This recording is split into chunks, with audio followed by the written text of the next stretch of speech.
पहली video England के शहर मैनचेस्टर से है।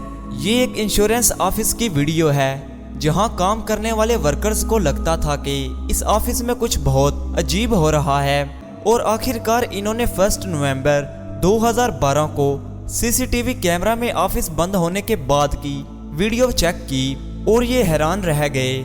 सीसीटीवी फुटेज में देखा जा सकता है कि ऑफिस की चेयर्स खुद ब खुद हिल रही है, जैसे इनको कोई पकड़कर हिला रहा हो। और सिर्फ चेयर्स नहीं, एक फुटेज में देखा जा सकता है कि इस ऑफिस के एक दरवाजे के हैंडल को कोई काफी ताकत से पकड़कर हिला रहा है।